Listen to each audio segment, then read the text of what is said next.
And we're live. Welcome back, everybody. Dipcatcher Radio back again. Let's see what's going on. Gonna do just a quick stream today. I just wanted to make a couple updates on FlexNet, talk about Hex, talk about Pulse Chain, just talk about everything. So why don't we get started? Let me share the links first before we get really into it.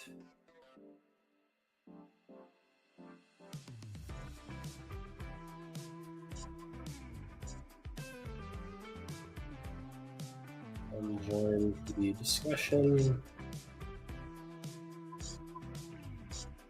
Let's post on YouTube.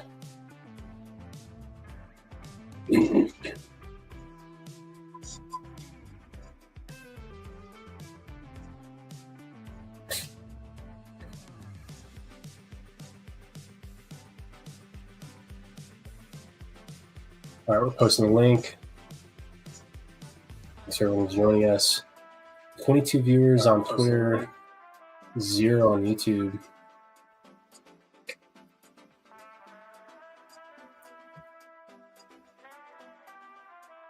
Watch the announcement either here or on YouTube.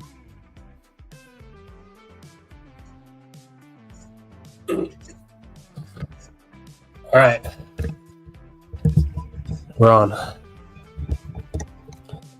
So testnet is going to be kind of the first stage of the rollout of the FlexNet.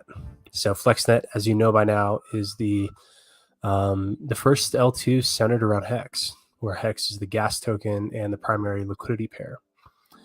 This is a big move for Hex. This is a solid opportunity to introduce new sources of demand and new use cases for Hex, while also improving the reputation and credibility for Hex amongst the broader Ethereum ecosystem. There's been billions of dollars of investment in L2 infrastructure over the last couple of years, and this is really a chance for Hex to leverage that and to achieve new heights. It's been a tough couple of years in Hexago, especially for Hex on Ethereum. And we're not just going to roll over and take it. We're going to get up and fight. And we're going to try new things. And we're going to push forward and innovate. We're bringing a culture of innovation back to Hex. And it's through FlexNet.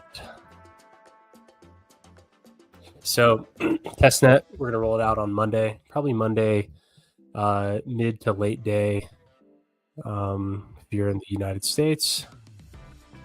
And so what does that mean? So you'll have a testnet that you can test stuff on. There's going to be a test bridge. There's going to be a test flex wrapper, and we'll probably have to deploy our own version of testnet Hex on Sepolia network. There's not really a reliable testnet version of Hex, since I think Sepolia testnet was more recent, whereas Hex launched years ago, and there's kind of would have been no reason to deploy the Hex on Sepolia testnet. So yeah, Monday.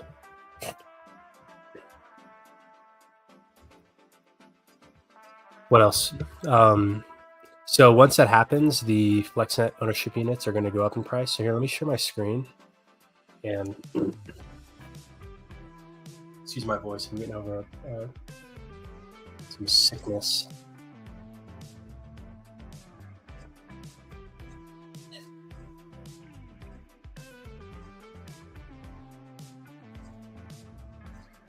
Let me share my screen, and we'll go over a couple things.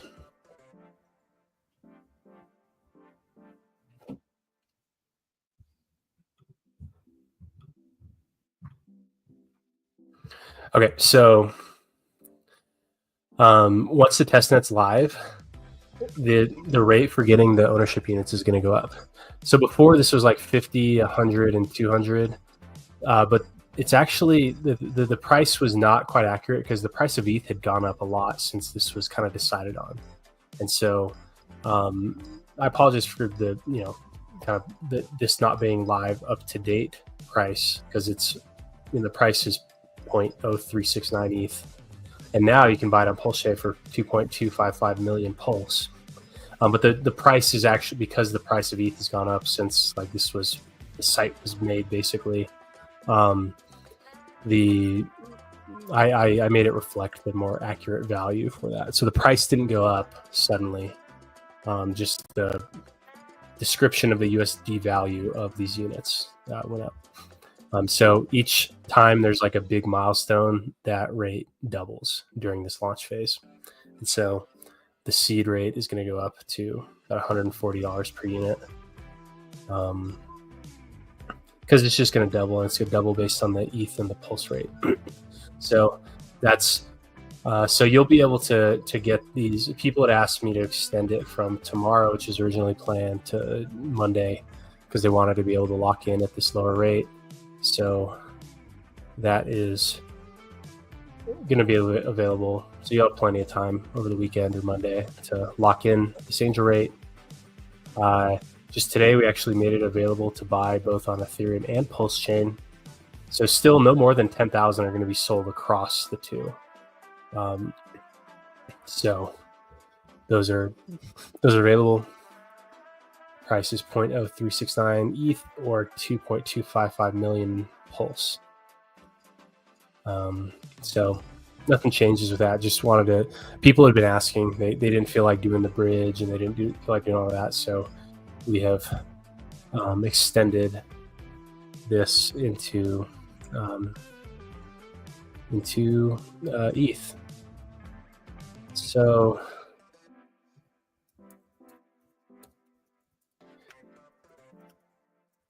a couple other things.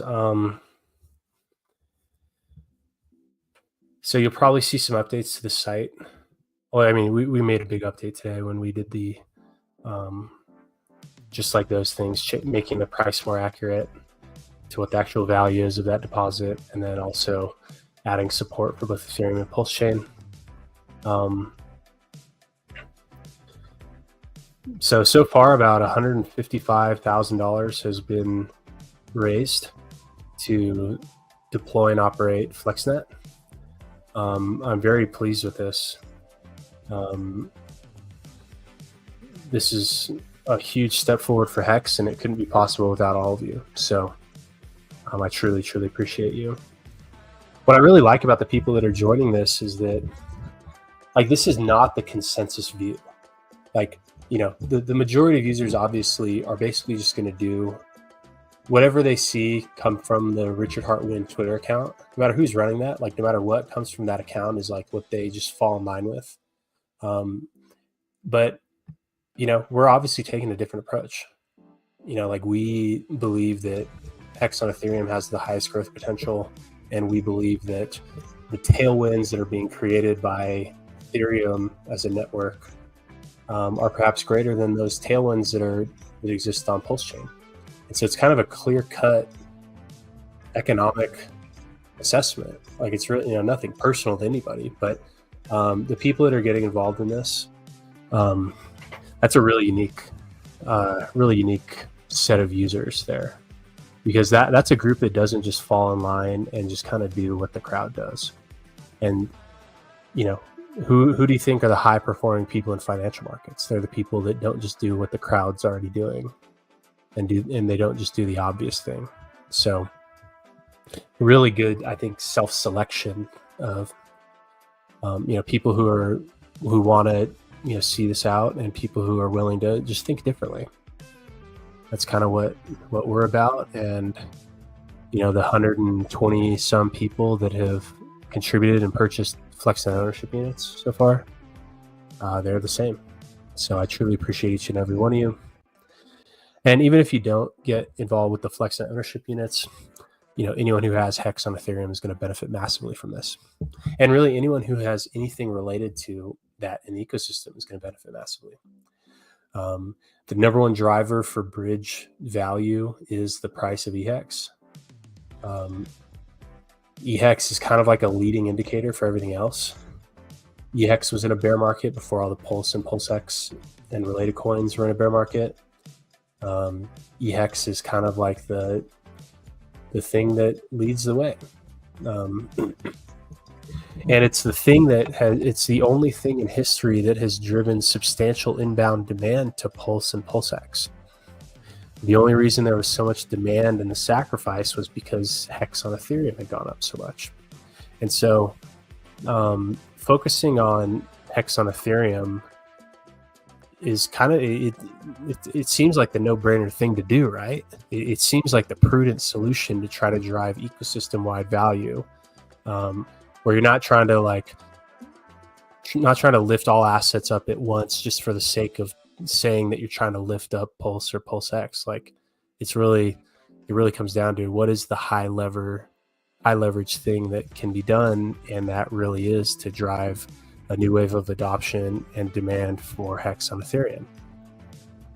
And this new wave of adoption comes really at the perfect time, because not only are there major headwinds or tailwinds, I keep saying headwinds, tailwinds, things that boost our efforts. Those major tailwinds on Ethereum, but there is also major tailwinds native to Hex itself. Number one is the inflation rate going down. And number two is really the after effect of the inflation rate going down. So not only just like is the amount of Hex that's minted into existence drastically cut suddenly, but now the risk-free rate for doing anything with your Hex has gone down. And if you study what happens when like the treasury rates are on a downtrend, that means that more funds are invested, more risk is taken, more innovation takes place, because if all you can make by locking up your treasuries is 1 or 2% per year, then you might as well lever up the risk and invest in new technologies and new growth. But if the rates are high, then it kind of changes that calculus and makes you less likely. And since we went from a time where the rates were artificially high to now where the rates are really closer to what the market had suggested the rates should be, if you just looked at the user-owned Hex stake rate, it's really like the perfect time ever to be building on Hex. So FlexNet's a big breakthrough. It's really a big. This is really the only thing that I can truly think of that can catapult Hex into a bull run. Like if this doesn't work, might be cooked. Truly, like that's what in very competitive markets you have to evolve, and that's what this represents. This is like a whole new use case for Hex, and not just a use case for Hex, but really like turning Hex to be the center of innovation. Because everything built on FlexNet, because Hex is the native gas token and the native liquidity root, then all these innovations that we're going to try to cultivate on FlexNet are effectively sources of demand for Hex. And my number one goal with this is to create a scenario where the number one emerging use case that's going to power the next meta trend in crypto is going to be originated from FlexNet.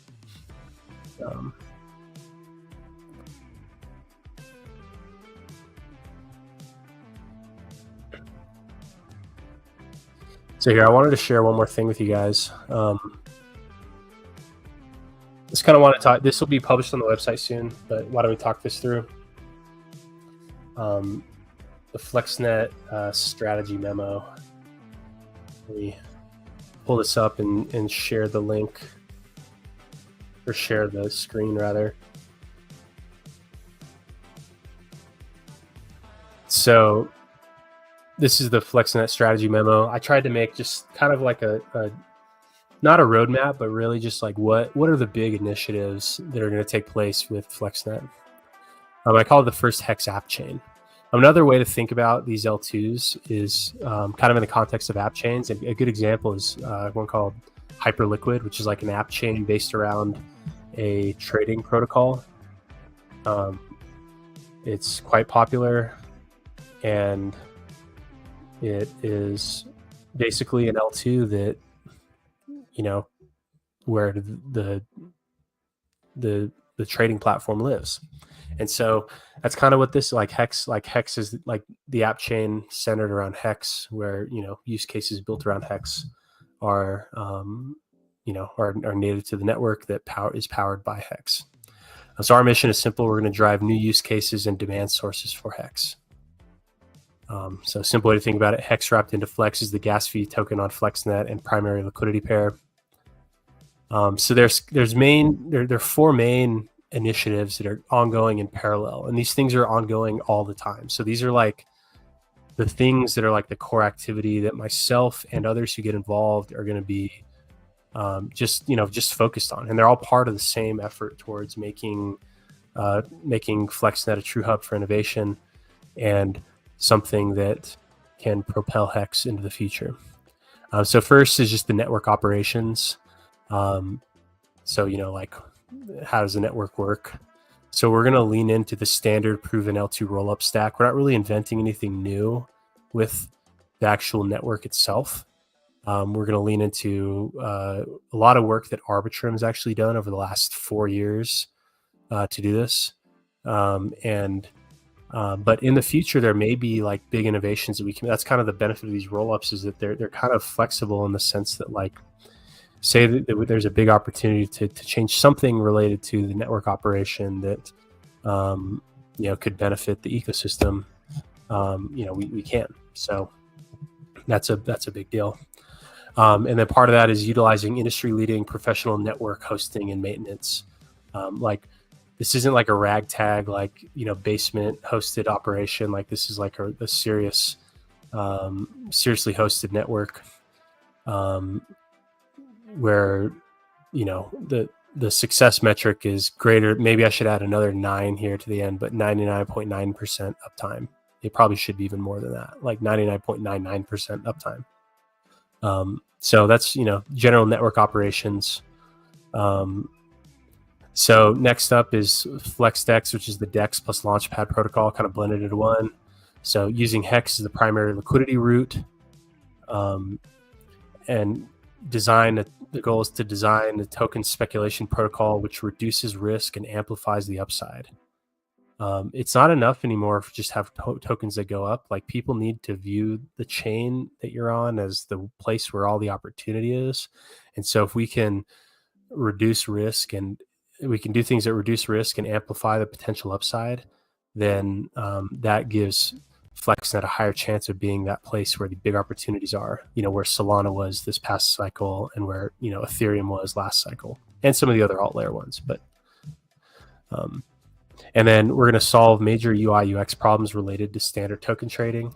We've gone into that with by kind of bundling all this into the token contract, we're able to reduce the amount of approval steps and do things like directly with the contract instead of being routed through external DEX contracts, which I think is a big innovation and big user experience improvement. And what we really want to monitor and optimize here is the pipeline from Flex that gets bridged into the network. So that's Hex that's wrapped and bridged in, down the line to FlexDex participation, either depositing funds into the liquidity bootstrapping launches of tokens or just trading. So success metric here is that we want the token launching and trading volume to grow at an average of 10% every month, at least. So next parallel initiative is the FlexNet Labs. It's an incubator for innovations. So through this, we will support developers through education, individualized support, and resources to take products to market on FlexNet. So that means really just making ourselves available as resources, having been building and launching things 0 to 1 innovations for now 8 years. Where hundreds of millions of dollars has gone into these products, and we've been through it all. We've tried everything. We've really built up a wealth of experience and skill set that we want to make available and turn into a tool so that people can leverage it when building on FlexNet. And we really want to lean into the emerging categories. I keep repeating this, but it's really important. The next big thing is not going to be a copy of last cycle's big thing. And so one place to look and try to discover where that next big meta trend in crypto is, kind of these 3 categories that I care a lot about, that I research a lot of, and I have really, a solid foundation about these. So AI related stuff, both on like the developer tooling and the use of AI for various kind of like operational techniques or financial management techniques, alternative speculation formats. So we got a taste of that with things like Quantum Raffle, some other type of games that I've kind of experimented with, like imagine a game where you're playing rock, paper, scissors against the global collective consciousness. Different types of, game formats where similar type of risk reward and similar type of gain and loss allocation distribution takes place, but not just in like the same format of just like, trying to buy a token low and selling it high. So, alternative speculation formats, that's where I really think that like kind of the next big wave of innovation and the next big meta trend in crypto really lives. And something that's a little further out is quantum. So that's when I say quantum, what that really means is math that's related to how quantum computing works and how quantum circuits work. And I think that has a lot of applications around privacy and security. And who knows? Maybe at some point, FlexNet converts into a quantum-based blockchain centered around hex. So those are the emerging categories that I really care about. And then the success metric in this setting is that I want a growing group of developers feeling personally supported launching on FlexNet and experiencing personal success.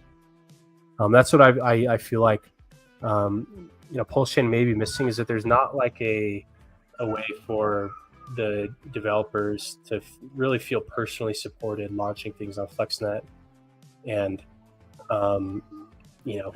and a handful of people, I've felt some level of personal success kind of building on the network, but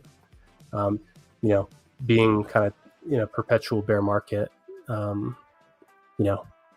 that's why I want to latch on to a high growth, the thing that I believe has the highest growth potential, which is hex, and then really supporting developers to help them experience personal success building on FlexNet. So the other big thing is capital formation. So that's kind of what this the ownership unit mechanism is kind of the start of. But that's not really, it's not like a like a one-time thing. Like big budget equals increased chance of success. This space is competitive and the competitors are well funded and professionally operated, and so big operating budget increases the chance of success. So a couple little mantras is that like always be closing. So basically at all times there's probably going to be some type of fundraising mechanism that is active, perhaps attracting different audiences, whether that's kind of like direct community crowdfunding, which is kind of what we're doing now with the ownership units. It could be venture capital funding, that could be connecting with hedge funds, that could be like truly also, driving revenue elsewhere. Like, part of why Base is so successful is that they have a big cash cow with the Coinbase exchange. So other revenue streams that aren't even related to this,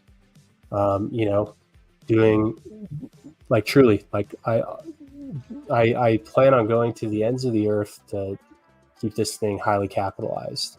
And so always be closing is like a big part of that. And also like part of that sales process is really like not just pulling in funds to operate, but also getting people with skin in the game who are high impact people.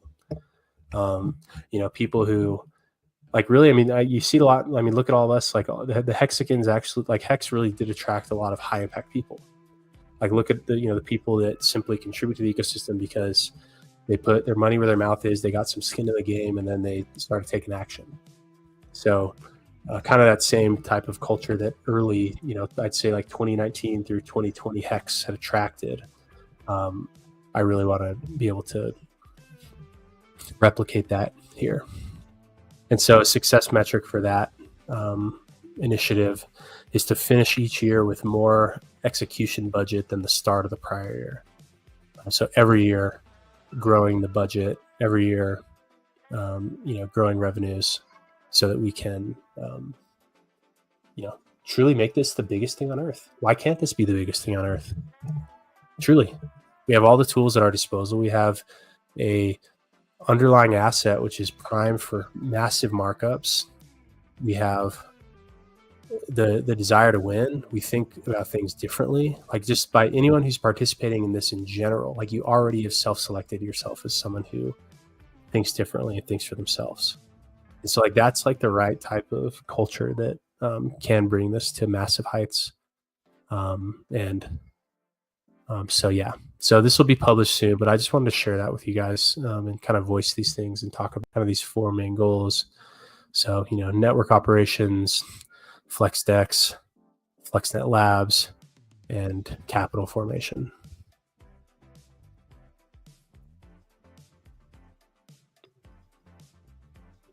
See what the comments say. Are there going to be any cross bridges? Yeah, so it launches with an awesome bridge between Ethereum and FlexNet. There's a lot of really good multi-chain bridge infrastructure that we'll be able to plug right into. And then potentially that means that Pulse Chain may get some benefits of like bridge innovations or bridge implementations that we're able to roll out. Alberto says, bro, you're so undervalued. This community doesn't deserve you. Thank you. It's very kind of you. I appreciate it. I see Alberto change his profile picture. His old profile picture was from what appeared to be the bathroom of a 24-hour fitness. And now he looks like he's sitting outside the 24-hour fitness up against the wall, taking his profile picture. Thanks for being here. JD says, congratulations on FlexNet, brother. Thank you. Let's take a look at the deposits, and then I am going to have to get going now to get back to it. Just wanted to stop in and say what's up to y'all. Let me see if there are any questions on Twitter I can answer. EHEX Pulsexican says, exciting. People are asking about kind of revenue potential for FlexDex. That'll be kind of like that. That's really, it's just volume based.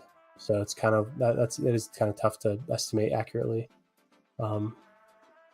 But overall, I think FlexDex is probably in the short term, the highest revenue potential part of kind of the four-pronged revenue sources for FlexNet. All right, let's see what the results are today.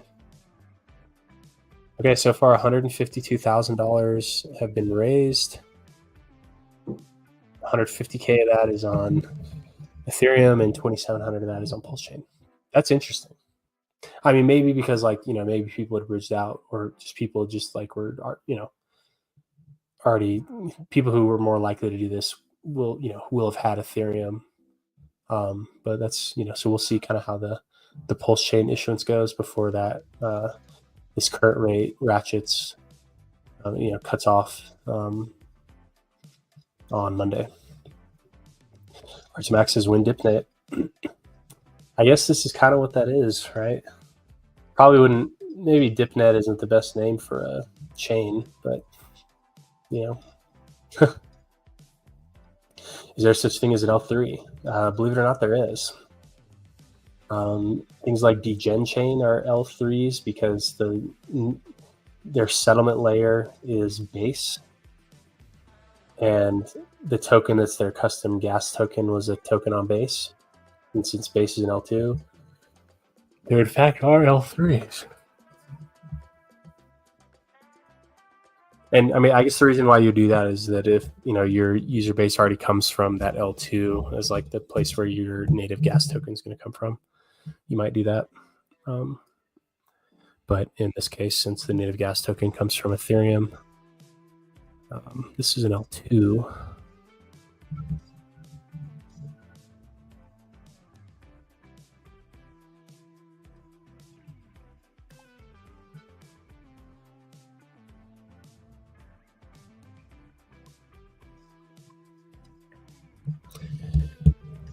All right, you guys. I'm going to go ahead and hop off now. Just wanted to share that information with you guys. Follow me on Twitter. That's where everything is. There's no Telegram. Trying to avoid Telegram. Nothing but trouble on Telegram. Twitter is just much better. It's better for conversations to take place in public anyways. There's nothing, nothing that needs to be private, and anyone who comes across it just gets to learn from your conversation. So reach out on Twitter. Follow FlexNet Labs on Twitter. That's the official account. Source of truth there. And so, yeah. Have fun, everybody. We'll talk to you soon.